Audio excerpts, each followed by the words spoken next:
Have you ever experienced that feeling of loss after sharing something very personal with your family, only to witness their perception of you change dramatically before your eyes?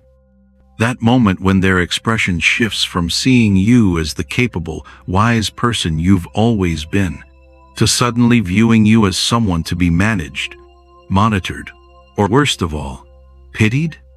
What if I told you that more seniors report regretting what they've shared with family than what they've kept private? The sad truth is that our culture's obsession with transparency and authentic sharing has created a dangerous illusion that openness always brings understanding, that vulnerability always strengthens relationships, that honesty is always the best policy. Welcome, I'm Vernon. Today, I'll reveal the 7 personal secrets that seniors most frequently and profoundly regret sharing with their families. These aren't secrets about deception or distance from those you love. Rather, they represent boundaries of wisdom, protecting both your dignity and, paradoxically, the quality of your family relationships.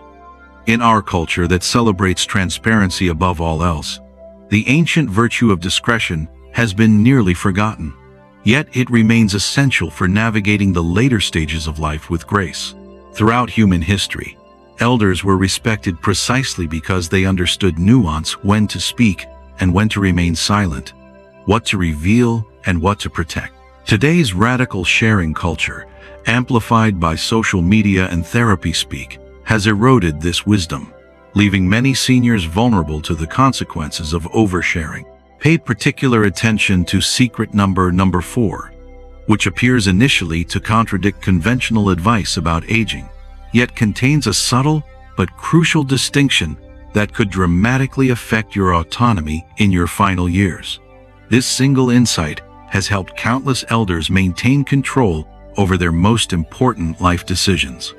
If you find yourself nodding in recognition as we explore these secrets, please subscribe to my channel and share this video to help others who might be walking a similar path. Your simple action could help someone avoid regrets that many discover too late. Let's begin our exploration of the 7 personal secrets seniors should never share with their families.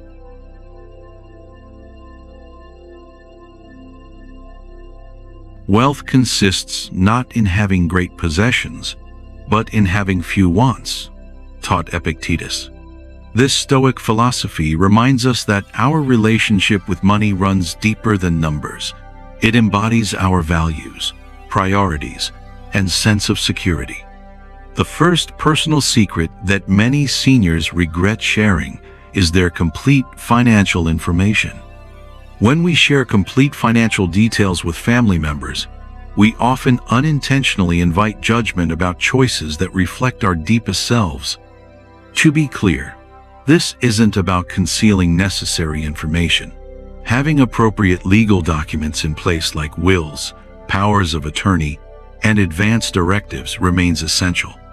What I'm addressing is the increasingly common practice of complete financial transparency with adult children or other family members while you remain fully competent. Martha, my friend, now 79, shared her experience. When her husband died, she thought the responsible thing was to give her daughter complete access to all her financial information, including accounts, passwords, investments, everything. She wanted to be responsible. Within months, her daughter was questioning every purchase, suggesting she sell investments she'd carefully selected, and even commenting on her grocery choices. She felt like a child asking for an allowance rather than a woman who'd managed finances successfully for decades. I advocate what I call staged disclosure, sharing general information about arrangements, specific information only with professionals bound by confidentiality, and complete details only when absolutely necessary. William, a 76-year-old retired physician, described his approach. His children know he is financially secure and that everything is arranged properly with his attorney. They know who to contact when necessary, but the details of his assets, income, and spending remain private. This isn't about trust. He trusts them completely. It's about maintaining the dignity of independence for as long as possible. Consider creating what I call a financial disclosure plan, a thoughtful determination of what information should be shared, with whom, and when. This prevents both dangerous secrecy and problematic oversharing, creating instead a middle path of wisdom appropriate to your specific circumstances. If you've experienced challenges after sharing complete financial information with family, please share in the comment.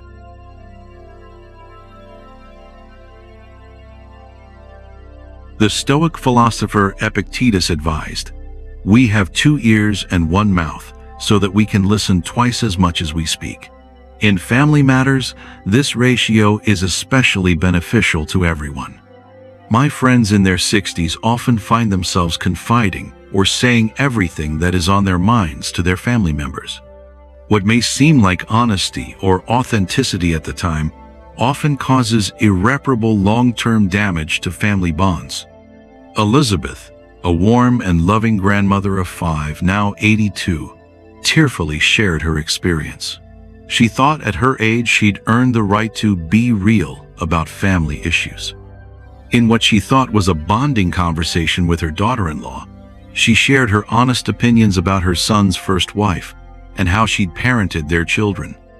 Her words traveled, as words do, and created a painful rift with her grandchildren that has never fully healed. 3 particular types of opinions prove especially damaging when shared. First, comparisons between family members.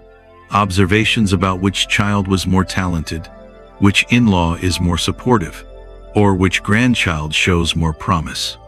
Second, criticisms of parenting choices, particularly comments about how adult children are raising their own children. Third, revelations about past family conflicts or grievances, long resolved or forgotten. The ancient Sufi tradition offers valuable wisdom here in the concept of the 3 gates. Before speaking, one should ask, is it true? Is it necessary? Is it kind? Only when words pass through all 3 gates should they be spoken. For family opinions, the necessary gate deserves particular attention. This doesn't mean avoiding serious concerns, but recognizes that routine sharing of judgments rarely benefits anyone while often causing lasting relationship damage. Consider keeping a private journal for thoughts that don't merit sharing, honoring your perceptions while protecting family relationships from unnecessary strain. Have you witnessed the aftermath of sharing unfiltered opinions in your family? Share your experience in the comment might help others recognize the importance of this boundary. This can also help you consider whether or not to share your relationship history, which many older adults hesitate to do even though their children are growing up in a more open and accepting time.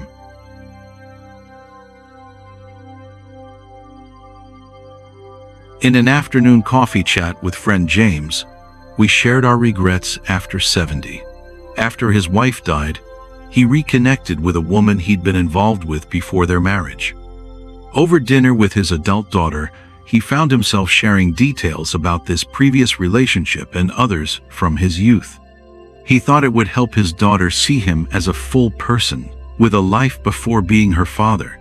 Instead, it created visible discomfort and changed something in their relationship. She later told him she felt burdened by information she never wanted or needed to know. What might seem like openness or honesty in the moment often creates discomfort and unnecessary complications in family relationships. As cultural attitudes about relationships evolve, many seniors feel a new freedom to discuss aspects of their lives previously considered private. While this openness can sometimes be healthy, detailed sharing about intimate relationship history with adult children or other family members frequently leads to regret. Aspects of your special relationship history sometimes create uncomfortable, contentious issues when you share them with your family. This discretion doesn't mean denying your past or present experiences, but rather understanding that graphic or detailed disclosures often create unintended consequences. Children of any age typically have complex emotional responses to parents' relationships, responses that may include discomfort, confusion, or unwanted mental images that can interfere with the parent-child relationship. Part of this self-possession includes recognizing which aspects of our intimate lives belong privately to us, rather than to our family relationships. Another next secret you should consider even more carefully is the one that may significantly affect your independence in the future. If you wish to grow old with wisdom, rather than rely entirely on your children's decisions, think twice before sharing your end-of-life preferences.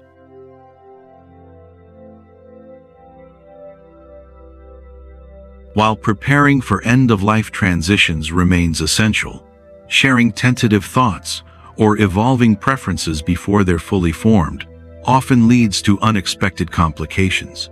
This secret may initially seem counterintuitive. After all, conventional wisdom encourages open discussion about end-of-life planning. However, the key distinction lies in timing and certainty. Sharing preferences that are still evolving or expressing momentary feelings about end-of-life scenarios can lead to family members cementing these as your definitive wishes when they may actually represent temporary thoughts. Margaret, a vibrant 83-year-old, shared her cautionary experience during a difficult recovery from pneumonia. She told her son she couldn't imagine living if she ever became severely disabled. She was feeling vulnerable and afraid. 2 years later, when she needed significant assistance after a stroke, he kept referencing that conversation, suggesting she wouldn't want certain treatments or living arrangements. But she'd changed her perspective entirely after meeting others who were living well despite disabilities. It took months to convince him that her earlier statement didn't represent her actual wishes. 3 specific aspects of end-of-life sharing prove especially problematic when disclosed prematurely. Casual expressions of preferences made during health crises or emotional moments, theoretical statements about quality of life, evolving spiritual or philosophical perspectives about death. This doesn't mean avoiding proper end-of-life planning. Formal advance directives, properly executed with professional guidance, remain essential. Rather, it suggests caution around casual conversations that family members might interpret as definitive when you're still in a process of discernment. Part of living wisely includes recognizing which aspects of the future remain open to evolution and protecting your right to change perspective as you continue to grow and learn, even in your final years. How have you approached sharing end-of-life preferences with your family? Share this video with your friends. Let me review the personal secrets I strongly recommend you keep to yourself, rather than sharing everything with your family. The 4 secrets we've already discussed include detailed information about your finances, being cautious before speaking or sharing anything with family, your relationship history, both past and present, and your end-of-life preferences. The next 3 secrets will give you an even broader perspective.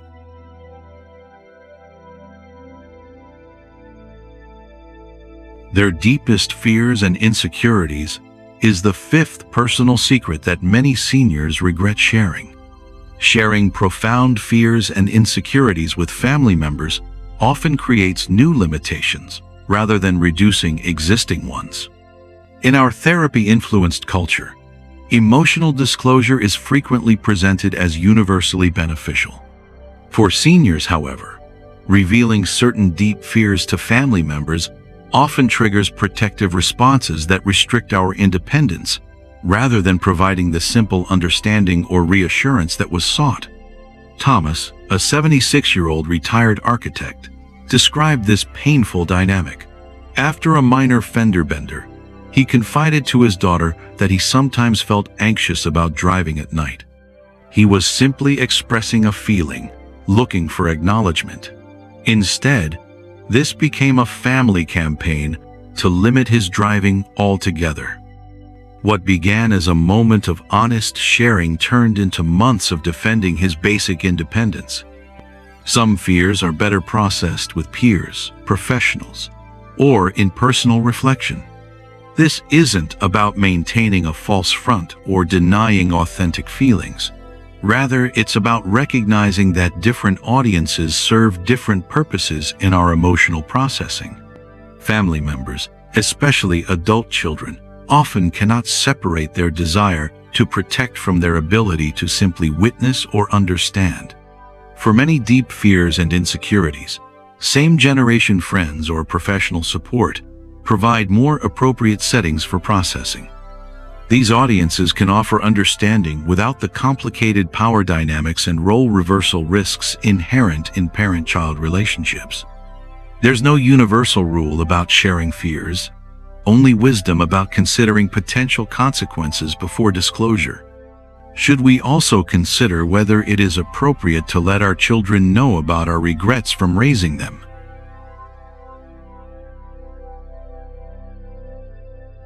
The Stoic philosophy offers valuable guidance in its focus on distinguishing between what can and cannot be changed. Some regrets, once verbalized to those they concern, cannot be productively addressed but only painfully carried by both parties. This insight becomes particularly relevant when seniors share parenting regrets with the very children those regrets concern. With the perspective gained through decades of life, many seniors develop new insights about their parenting choices. While this reflection represents important psychological growth, sharing specific regrets with adult children often creates unintended consequences that serve neither party. This reminds me of my sister, Eleanor. On her son's 50th birthday, she felt moved to apologize for working such long hours during his childhood and not attending many of his school events. She thought this honesty would be healing. Instead, it seemed to reopen old wounds and create new questions about his childhood that he'd long since resolved. What she intended as closure became the beginning of new processing he hadn't sought. When specific harms need acknowledgement and amends, thoughtful apology remains appropriate. However, general expressions of regret about parenting approaches or philosophies often create burdens for adult children without providing meaningful resolution. I suggest what I call forward-focused reconciliation, addressing relationship healing through present connection and future intentions rather than excavating past regrets. How have you balanced honesty with protecting both their peace and yours? Share your approach in the comments. Your wisdom might be exactly what another viewer needs to hear today.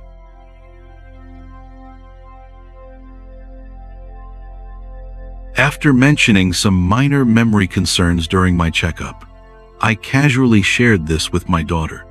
Though the doctor wasn't particularly concerned, my daughter began scrutinizing every forgotten name or misplaced item. She started checking in daily, asking about my appointments, and even speaking to my doctor without me. What had been a productive medical conversation became an ongoing family surveillance program. As we age, how we communicate about our health significantly impacts not just family dynamics, but our own experience of aging and wellness.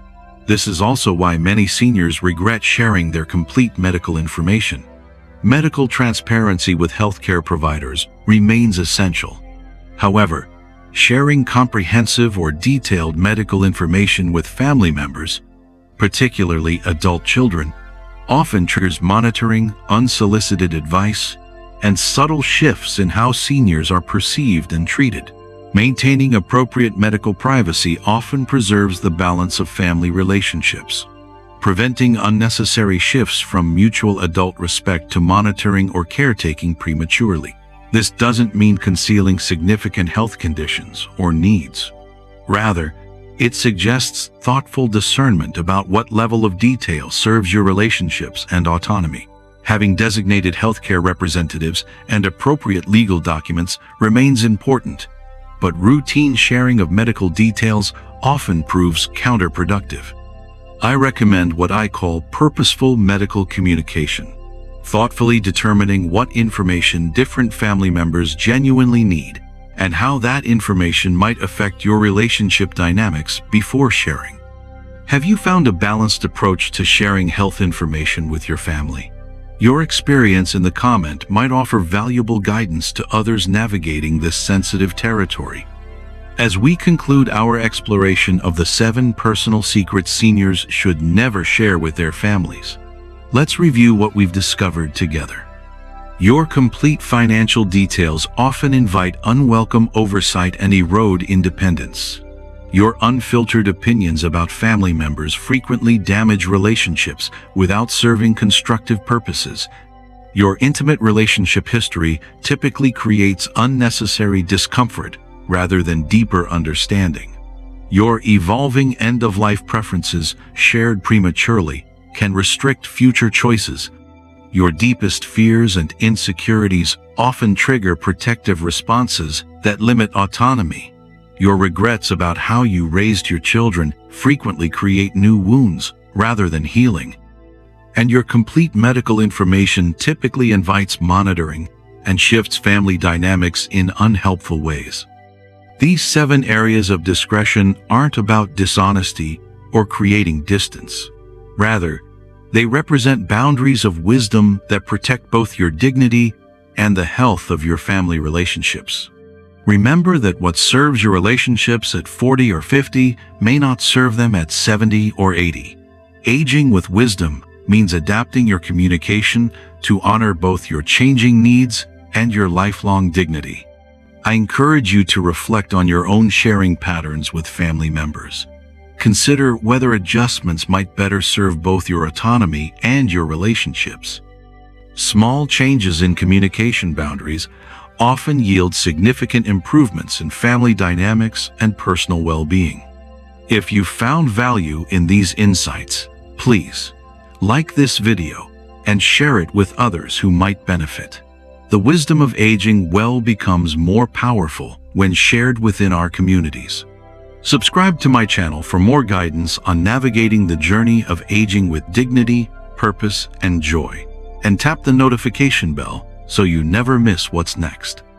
Also, if you are having some issues not being as close to your own family as you used to be, check out my video, Why Children Stop Respecting Aging Parents, 5 Healing Ways to Reconnect After 60. You can find the link in the video description below.